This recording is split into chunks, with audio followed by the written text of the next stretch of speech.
Nous sommes vendredi 12 juillet 2019. Mesdames et messieurs, bonsoir et l'heure de votre journal est arrivée. Le groupe d'entreprises de construction immobilière GECI a reçu en visite de terrain le ministre de l'Habitat, de l'Urbanisme et du Logement Social. La visite qui a eu lieu ce vendredi 12 juillet sur le site des logements sociaux à Niamana vise à s'imprégner de l'état d'évolution des travaux. C'est un reportage d'Al-Hamidou Badine et d'Ablay Sogodougou.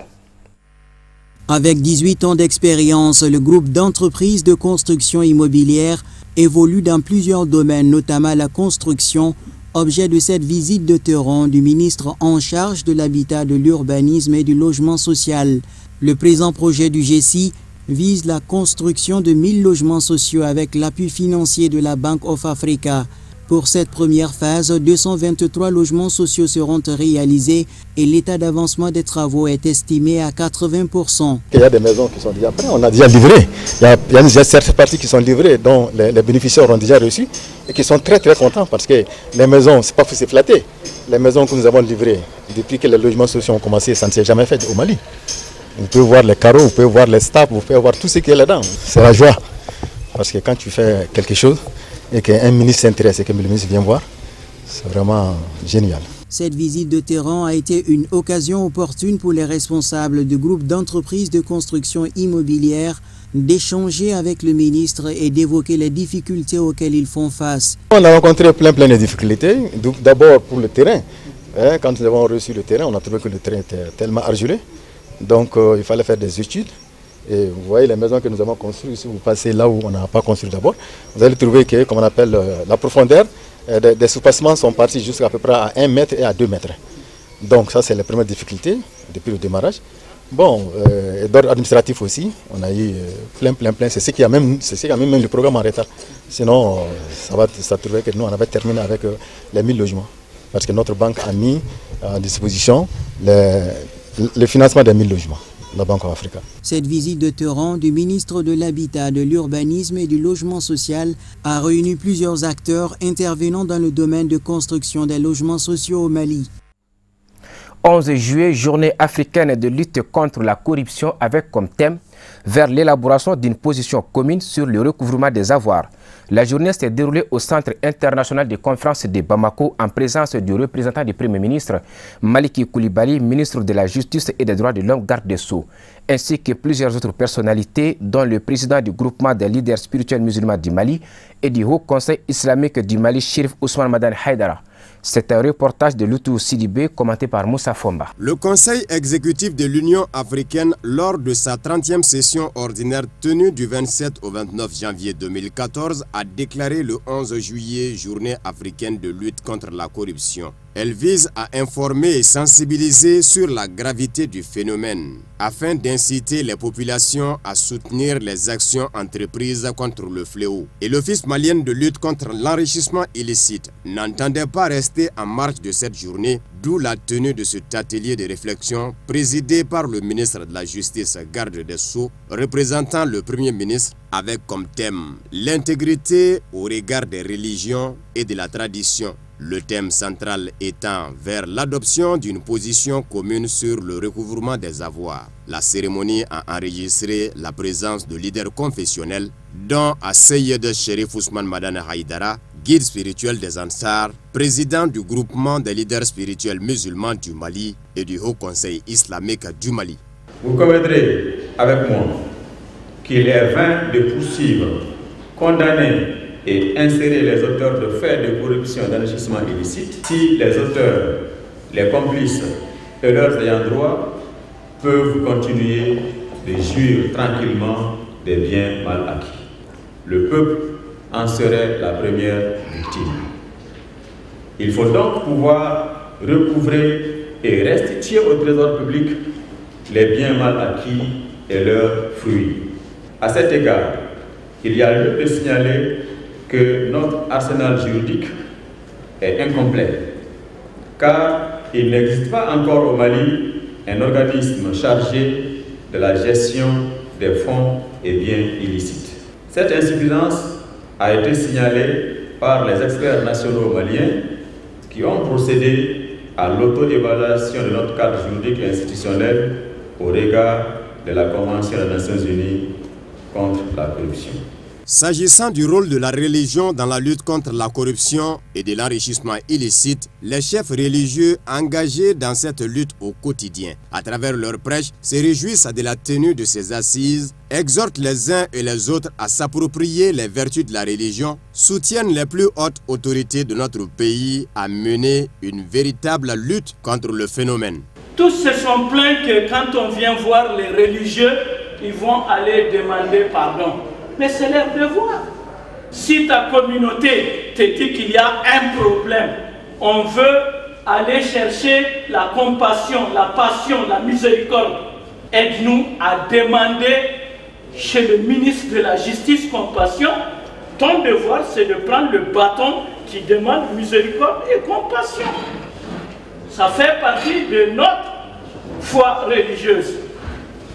Mais si le ministre après me dit que ce problème-là va détruire notre société, le devoir du religieux aussi, c'est de prendre son micro et dire « Hey, si vous ne devenez pas juste, vous allez aller tous en enfer ». La corruption est à la fois une préoccupation et un défi pour les plus hautes autorités de notre pays, eu égard aux conséquences désastreuses sur nos maigres ressources et nos faibles économies. C'est pourquoi la lutte contre la corruption occupe une place de choix dans le gouvernement Boubou Cissé. Dans sa lettre de mission suite à ma nomination, Son Excellence M. Ibrahim Boubacar Keïta, président de la République, chef de l'État, m'a invité très clairement à consolider l'état de droit tout en combattant avec détermination la corruption qui gangrène notre économie. Cette directive présidentielle n'est pas tombée dans l'oreille d'un sourd et pour sa mise en œuvre, j'ai pris l'engagement et la ferme volonté de renforcer l'état de droit en donnant une large place et une grande importance à la lutte contre la corruption. Et cela est perceptible dans les décrets de répartition des services publics entre la primature et les départements ministériels. Il ne s'agit pas là d'une déclaration de plus ou de trop. Je vous demande, je vous exhorte, je vous encourage à aller au combat sans détour ni crainte. J'irai au charbon avec vous, Monsieur le Président. Soyez-en sûrs, soyez-en certains. Ce sera avec l'accompagnement et le soutien indéfectible de son Excellence Monsieur le Président de la République, chef de l'État, qui en fait un des aspects majeurs de son second mandat. A noter que l'institution symbolique de la Journée africaine de lutte contre la corruption commémore l'adoption et la signature de la Convention africaine sur la prévention et la lutte contre la corruption, signée le 11 juillet 2003 à Maputo au Mozambique. Une délégation du bureau du Haut Conseil islamique de Kémassina, région de Ségou, a rendu une visite de courtoisie le jeudi 11 juillet au guide spirituel des Ansar à Seydi Chérif Ousmane Madane Haïdara. L'objectif de cette visite était de le féliciter pour sa nomination au poste du Haut Conseil islamique du Mali et lui réitérer leur entière disponibilité à l'accompagner dans ses futures missions. Un commentaire signé Amadou Diallo. Cette délégation du Haut Conseil islamique de Kémassina, avec à sa tête son président, est venue à la rencontre du guide spirituel des Ansar à Seydi Chérif Ousmane Madane Haïdara, non moins président du Haut Conseil islamique du Mali. Au cours de cette prise de contact, les visiteurs du jour ont remercié le guide pour ses multiples actions menées en faveur de l'islam authentique au Mali et dans le reste du monde avant de lui renouveler leur accompagnement. Bon, nous sommes là dans le cadre de remerciements à l'endroit de notre guide spirituel Chérif Ousmane Madane Haïdara pour son installation à la tête du Haut Conseil islamique. Donc la population de Massina nous a mandaté de venir remercier notre guide pour sa nomination à la tête du Haut Conseil islamique, en même temps de procéder à des bénédictions pour qu'il puisse vraiment mener une bonne carrière à l'exercice du Haut Conseil islamique du Mali. Et en même temps lui souhaiter que le Dieu, le Tout-Puissant, lui accorde un plein succès, de réussite, de bonheur dans sa mission à la tête du Haut Conseil islamique. Une visite au cours de laquelle la délégation a aussi exprimé son inquiétude face à l'insécurité grandissante et à la pénurie d'eau dans le cercle de Kemassina, un facteur qui freine le développement économique et social de la localité. Cette situation, au dire des visiteurs, a provoqué de nombreux déplacés vers d'autres régions du pays. Face à cette crise profonde, la délégation a, au nom des populations de Kemassina, demandé au président du Haut Conseil islamique du Mali d'attirer l'attention des plus hautes autorités du pays sur la situation. Nous sommes là vraiment à demander à notre guide, au nom également du gouvernement et l'ensemble des services compétents de l'État, de mettre toute action en œuvre pour que le problème lié aux pénuries d'eau dans le casier de Massina puisse être solutionné dans une condition vraiment décente. En même temps, il y a un autre problème, compte tenu de l'insécurité qui sévit dans notre contrée. Il y a eu des déplacés qui sont venus de divers coins pour venir s'installer à Massina pour la survie meilleure. Donc nous demandons également au Haut Conseil islamique d'apporter tout son soutien à l'endroit de la population de Massina, notamment le Haut Conseil islamique, de mettre un certain moyen pour que vraiment nous puissions amener vraiment à satisfaire cette population déplacée. Massina est toujours placé entre le marteau et l'enclume. On est menacé d'une part par l'insécurité, menacé également par le problème lié à la crise d'eau, qui est également un frein pour impulser la production agricole dans notre casier. De retour, le guide spirituel des Ansar s'est dit aussi très préoccupé de la crise sécuritaire qui prévaut actuellement dans les régions du centre, avant de rassurer aux représentants de Kemassina que le Haut Conseil islamique du Mali mettra tout en œuvre pour trouver une solution très rapide à cette crise et rappeler les autorités maliennes quant à leurs responsabilités. Au terme de la rencontre, la délégation se dit très satisfaite des échanges avec le président du Haut Conseil islamique du Mali. Une séance de prière et de bénédiction pour le retour définitif de la paix a clôturé la visite. Le directeur général de Canal+ Mali et ses collaborateurs ont animé une conférence de presse le jeudi 11 juillet au Palais des Sports d'Amdalaï Asseyi, c'est en commune 5 du district de Bamako. L'objectif était de parler des succès de l'émission mensuelle dénommée Réussite, préparée et diffusée par Canal+. Une émission qui met en valeur des particuliers qui se sont hissés au sommet à travers les entreprises ainsi que leurs apports au bien-être des populations. Reportage Mamadou Ben Chirif Soumano et Fousseini Keita. D'après les conférenciers, l'émission Réussite a pour but de mettre en lumière les entrepreneurs africains qui contribuent au développement de l'Afrique, lesquelles contributions visent à donner une image positive aux yeux du monde. Réussite, c'est une émission mensuelle sur Canal+, qui passe donc le premier mardi de chaque mois, qui en est à sa 6e saison. Une émission qui a pour vocation de mettre en lumière les réussites africaines sur le plan économique. Réussites africaines de grande envergure avec des grands groupes, mais également des réussites qui sont celles de petites et moyennes entreprises, voire même de start-up, et de voir comment ces sociétés ou leurs dirigeantes et leurs dirigeants arrivent finalement à créer des modèles économiques et à porter l'Afrique autrement et à créer une dynamique. Ils ont aussi évoqué les raisons qui ont poussé l'équipe de tournage de l'émission Réussite à consacrer ce numéro spécial pour le Mali. Malgré le problème sécuritaire que traverse le Mali, il y a des entrepreneurs qui parviennent à s'imposer sur plusieurs plans. Pourquoi le choix du Mali? Parce que pour ceux qui regardent l'émission, et j'espère le plus nombreux possible, vous êtes rendu compte que malgré le contexte et malgré la situation que traverse le pays, finalement, nous avons eu à faire de nombreux reportages qui montraient comment des entrepreneurs arrivaient justement à sortir leur épingle du jeu et même à montrer la voie à d'autres pays d'Afrique sur les initiatives. On a également fait un reportage qui était dédié au retour des investisseurs étrangers au Mali. Et beaucoup de retours ont été vraiment très surpris de gens qui se disaient « Ah bon, les investisseurs étrangers reviennent au Mali », c'est-à-dire qu'il y a quelque chose qui se passe, il y a un taux de croissance de 5% et ça, c'est pas négligeable. Et c'est notre rôle de montrer à ce moment-là pourquoi est-ce que le Mali tire son épingle du jeu et réussit. À quoi est-ce que les téléspectateurs peuvent s'attendre? À découvrir des entrepreneurs qui sont des fois juste à côté et dont ils n'imaginent pas finalement la puissance et l'importance au sein de l'économie. Ils vont découvrir aussi des choses qui sont assez étonnantes sur le plan du développement. Lorsque l'on parle du solaire, le solaire c'est quand même l'avenir sur le plan énergétique en Afrique et que le Mali en la matière est aussi un fer de lance parce qu'il produit de l'énergie solaire, il l'entretien et l'aliment des villages et des localités sans être raccordés au réseau de la capitale. Ça, c'est une chose qu'on ne voit pas aussi dans d'autres pays d'Afrique. Donc il y aura beaucoup de surprises comme ça. Il y aura aussi une rencontre avec ces RIPAT, comme on les appelle, des forces vives de la nation malienne qui est à l'extérieur, qui ont décidé de revenir, qui...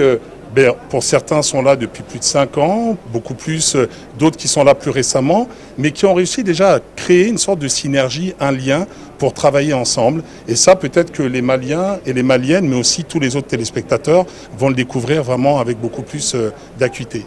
Rappelons que l'émission Réussite est diffusée chaque premier mardi du mois et le numéro consacré au Mali sera présenté aux téléspectateurs le mardi 29 octobre sur Canal+. Tout comme la communauté internationale, le Mali a célébré la Journée mondiale de la population sous le thème CIPD 25, accélérant les promesses faites. L'événement a été célébré avec éclat en présence du ministre de l'Aménagement du territoire et de la population, accompagné de son collègue en charge de la promotion de la femme, de l'enfant et de la famille. C'était ce jeudi 11 juillet dans la cour de l'école fondamentale de Niamey, commune de Bankoumana. Envoyés spéciaux Samaïra Sano et Baba Keita. La montée des couleurs donne le ton de la célébration de la Journée mondiale de la population à Niamey, village situé dans la région de Koulikoro, cercle de Kati, commune de Bankoumana. Occasion pour les autorités locales de se réjouir du choix porté sur leur localité. Aujourd'hui est un grand jour pour nous, car la commune accueille d'éminentes personnalités dans le cadre de la Semaine mondiale dédiée à la population. Depuis 1989, sur recommandation des Nations Unies, cette journée est célébrée de par le monde. Elle a pour objet d'attirer l'attention sur l'urgence et l'importance des questions des populations, notamment dans le cadre des plans et programmes de développement et sur la nécessité de les trouver des solutions pérennes. Le thème retenu est CIPD 25, accélérons les promesses faites. Il s'agit particulièrement des promesses faites autour des 3 zéros. 0 mortalité maternelle, 0 besoin non satisfait en planification familiale, 0 violence basée sur le genre. La célébration de la Journée mondiale de la population est l'occasion d'attirer l'attention de tous les acteurs sur les questions de population. C'est aussi l'opportunité de réfléchir sur les programmes de développement à mettre en œuvre afin d'impacter positivement les populations de la planète. La santé, monsieur le ministre, maternelle est au cœur du mandat de l'UNFPA, soutenu par des initiatives de maternité sans risque. Donner la vie sans mourir est aujourd'hui une responsabilité historique, au-delà d'une simple relation entre hommes et femmes. Les hommes demeurent des partenaires et des agents de changement qui doivent apporter leur soutien à l'amélioration des droits humains et à la maternité sans risque. Les statistiques ont démontré qu'annuellement plus d'un demi-million de femmes meurent à cause de complications de grossesse et de l'accouchement. 99% de ces décès ont lieu dans les pays en développement. C'est en 1989 que le Conseil d'administration du Programme des Nations Unies pour le Développement, PNUD, a recommandé de faire du 11 juillet la Journée mondiale de la population. Une célébration qui permet de sensibiliser les populations sur les défis auxquels elles auront à faire face dans les années futures. La célébration annuelle de la Journée mondiale de la population consacre la volonté de la communauté internationale d'attirer chaque année, à travers une problématique donnée, l'attention des gouvernements, des décideurs et des populations sur les questions démographiques en rapport avec le développement. À titre de rappel, le 11 juillet 1987 a constitué un tournant historique dans la marche de l'humanité. C'est à cette date que la population mondiale a franchi le cap des 5 milliards d'habitants, ce qui a suscité des inquiétudes légitimes sur la gestion durable des ressources. Le Mali peut se prévaloir d'un certain nombre de résultats encourageants dans chacune des thématiques du programme d'action de la Conférence internationale sur la population et le développement. Les tendances sont bonnes et l'espoir est permis. Dans la foulée de cette célébration, le centre de santé communautaire et l'école fondamentale du village de Niamey ont reçu des kits sanitaires et scolaires. Pour joindre l'utile à l'agréable, l'assistance a eu droit à des sketchs sur les violences faites aux femmes, des prestations folkloriques de la localité, avant de couronner le tout par une visite des locaux du centre de santé communautaire de Niamey. À présent, voyons ce qui fait l'essentiel de l'actualité internationale, commenté par Moussa Fomba.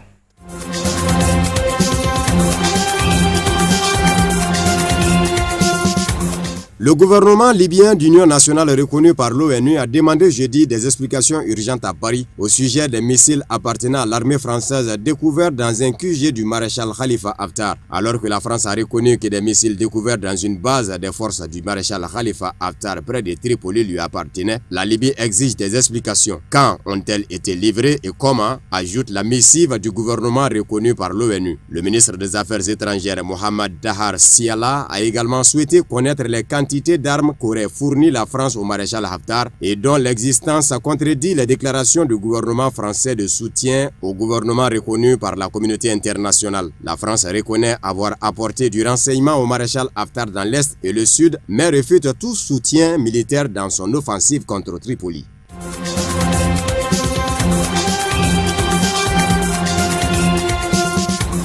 Dans la capitale centrafricaine, Bangui, un dernier bilan fait état de 4 morts et 26 blessés dans le quartier du PK5 qui a connu des violences entre mercredi soir et jeudi. Ce sont les premiers combats d'une telle intensité dans la capitale depuis la signature de l'accord de paix le 6 février dernier. Ces combats auraient pour origine un vol de carburant. Tout aurait commencé en début de semaine. Un groupe d'autodéfense aurait taxé du carburant à un commerçant. Ce dernier, excédé par ce racket régulier, aurait refusé de fournir l'essence demandée. Mercredi soir, en riposte, le groupe d'autodéfense aurait attaqué la famille du commerçant et tué l'un de ses membres. Des combats s'engagent, un autre groupe d'autodéfense se positionne aux côtés de la famille du commerçant. Dans la journée, les acteurs sur le terrain s'inquiétaient d'une possible escalade des violences alors que les combats se rapprochaient de l'avenue France.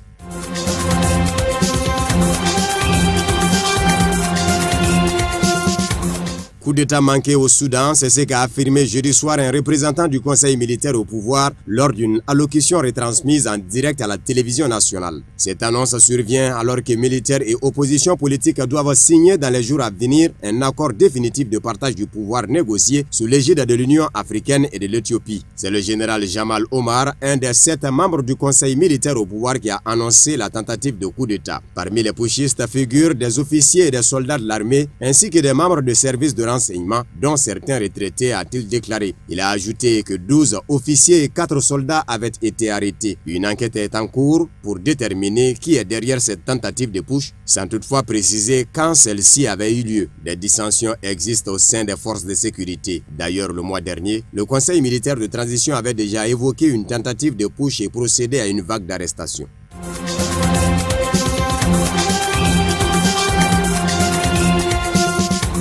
Les présidents français et ghanéens se sont entretenus jeudi à l'Elysée avec 400 membres de la diaspora africaine de France. Un grand débat visant à repenser la relation entre la France et le continent. Le président français a d'emblée affiché son ambition, celle d'établir une nouvelle relation plus équilibrée avec l'Afrique en s'appuyant sur les diasporas en France qui sont les meilleurs ambassadeurs de la France. Dès son introduction, le président Nana Akufo-Addo a adressé un message clair et direct aux Africains de l'étranger, celui d'impliquer la diaspora dans le développement du continent, et seuls les Africains peuvent y arriver. Il n'y a pas de Père Noël qui va le faire à notre place. Fin des citations.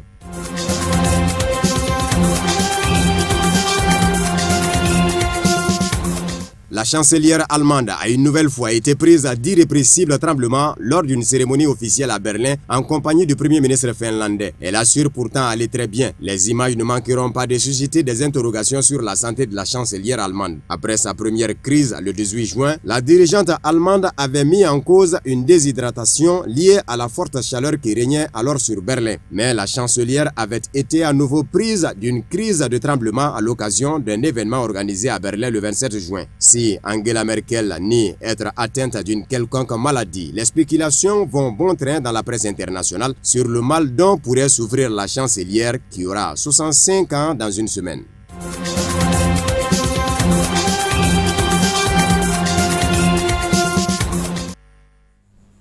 Voilà, c'est ainsi que se referme ce journal que nous vous remercions d'avoir suivi. Bonne suite des programmes sur Chérif la télévision.